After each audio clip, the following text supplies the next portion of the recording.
hold up, I'm breaking ankles like some old tops. My rhyme steady going, please don't ask me if the flow stop. Deep in the pocket like the roof on a drop top. 101 Dalmatians, the way your boy drop dots. Man, hold up, I got you diving when I'm juking. The clips so sick like the smell from when you're pooping. Man, get down and click the sub button and hit the bell, cause I got a lot more of it.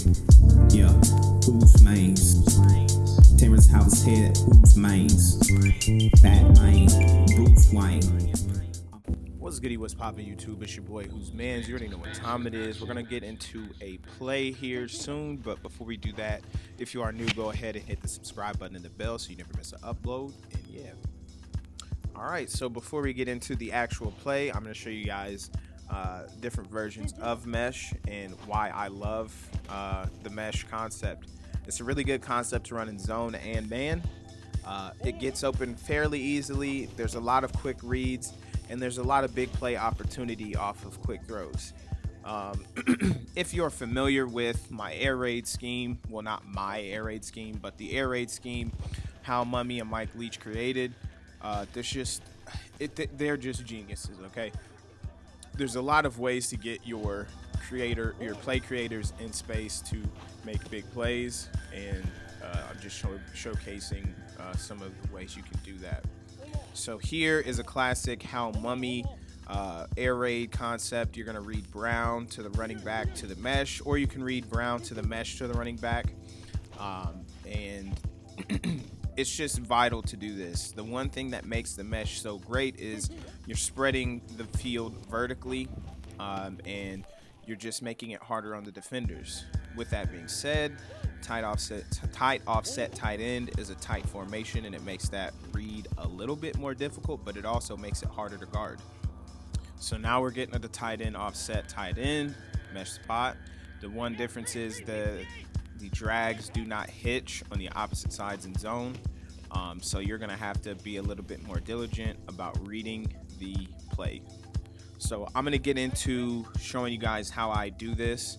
First off, I always love to look at the running back first, and then I'll read off of that after. So I basically go to the middle of the field and look at what the linebackers are doing, and then lastly I'll look at Olave, or the corner route. So the one reason why this play is so good is because of how condensed it is. And you see here that linebacker, he steps back to guard B, so you hit him underneath. And this is just a quick 5-yard throw underneath, but you have a blocker with the running back being able to take care of the defender on the outside just in case you get outside. And look at that, we're able to pick up about 6 to 7 yards there. So here's another perfect example. This is a cover 3. You see this linebacker is getting depth to the sideline. Here's another hook curl defender. He's gonna have to take A to the outside, which leaves a lot of space deep middle, and that's exactly where the pyramid route sits. We're gonna hit Michael Thomas right there. Here's another example one more time where we're gonna read is the running back. He is taken. This is man.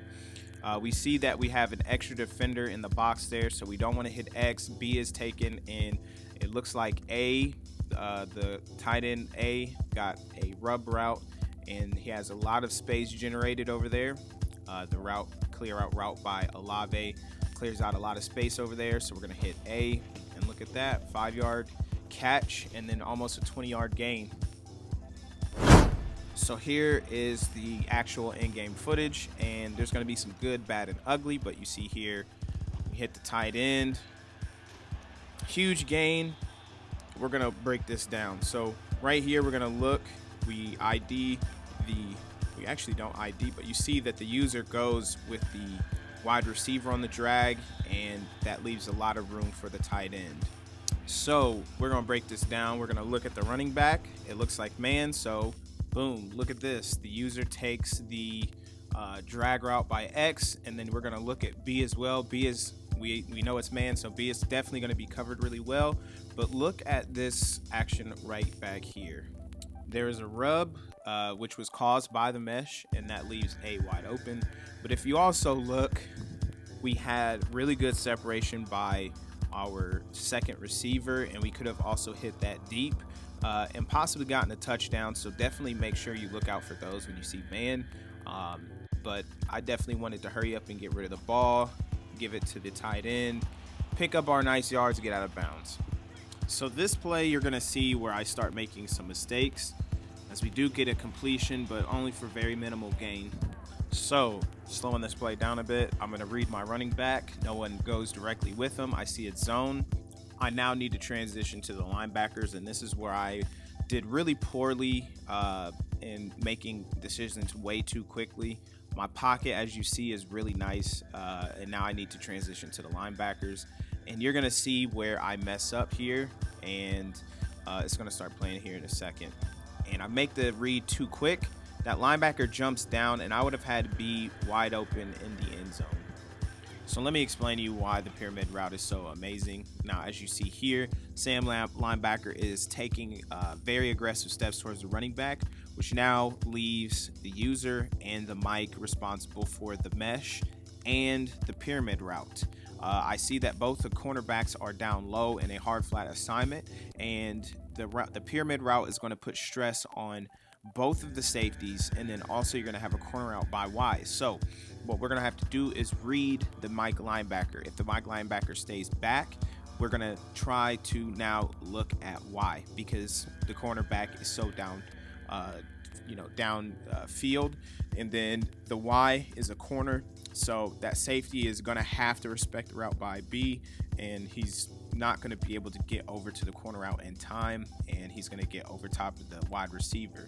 But in this instance, I read the play way too quickly, and I don't give myself the best option for this. So this should have been a guaranteed touchdown for what my opponent was doing. I just read the play way too quickly. As you see, my offensive line is blocking correctly.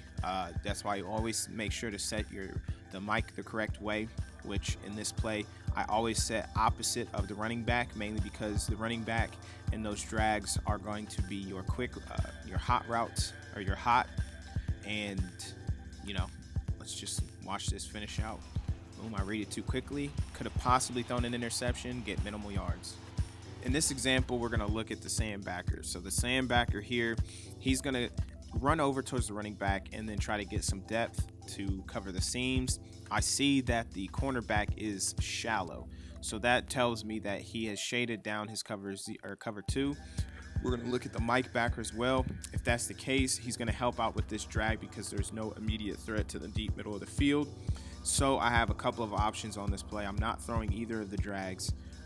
And what I can do is either look to the pyramid route or that corner route.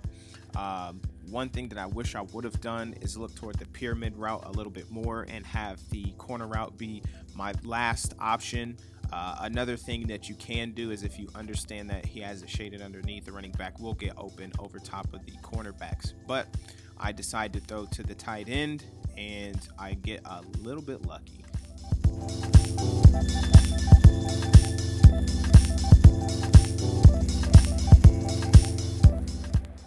This is an example of why I think this play is so good against cover 3. So let's read this again. Running back is being taken by the flat route, and then he's going to have the deep third over top to help him with that, which leaves 2 hook zones over the middle.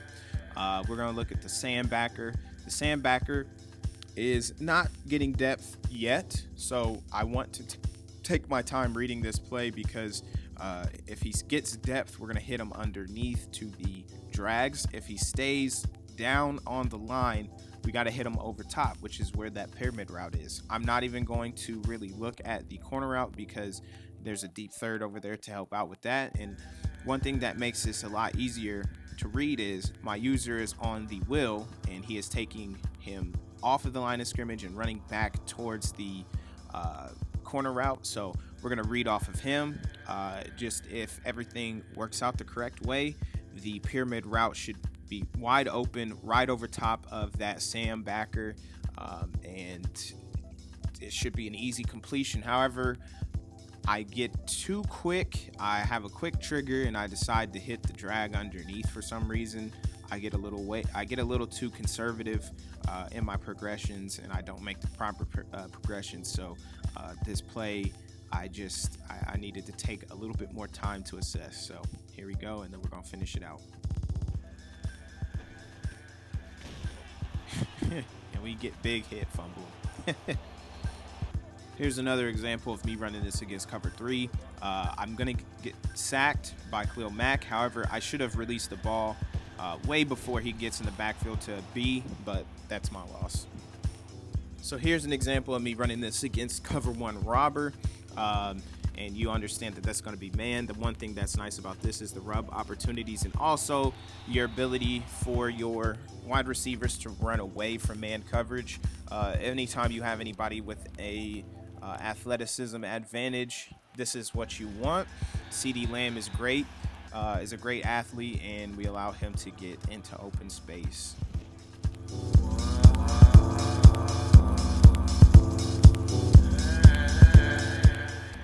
This play is a very important reason why you need to go through your progressions and make it a habit. You're going to see I have Y and the pyramid route wide open. I had a couple of decisions to make. So if we're going to look, the running back is going to go out. I see that there's somebody there. So now I need to key in on the Mike backer, who is Murray Jr., who's running with Y, CeeDee Lamb. And from there, I need to now look at this defender who is going to be over top of the pyramid route. It looks like he could be guarding him. However, I have to basically make sure that he is guarding him and go from there. So you're going to see later on that he doesn't actually go with him. And then the cornerback that is going to be in front of the tight end there, he's going to come down on the drag. So if I make my proper reads, there's one receiver here that I could have easily hit for a huge gain and possibly a touchdown, or just simply a first down instead of almost throwing an interception. But I mean, I'm really going to stress to make your proper progressions, practice it in practice mode, and definitely take your time making your reads. You see he only sends 4 people. He has Khalil Mack on a fake rush, and boom, look at that. The tight end was wide open as well as the pyramid route. So we're going to read this again. Look at that. He stays back, and it was like a cover 2 inverts. Here's a good reason why you need to set your mic opposite of the running back, and that is so that you can see when the blitz is coming in to make your hot throw. Right here, my opponent once again is sending a blitz. Unfortunately, we dropped the pass. And even if they don't send the blitz, you have everything blocked properly, and you are able to make way better reads. All in all, I really love this play. It's one of my favorites from the air raid concept. Now, this is not an air raid style of mesh because the drags do not hitch, but it is also nice just because of how condensed everything is, and there's a lot of opportunities to get your playmakers in space, especially with everyone running man. If you did enjoy this play, hit the like button for me, hit the subscribe button, send a comment, let me know how everything is, and I'll see you guys next time. And remember, GITG, give it to God. I'll see you guys next time. Peace.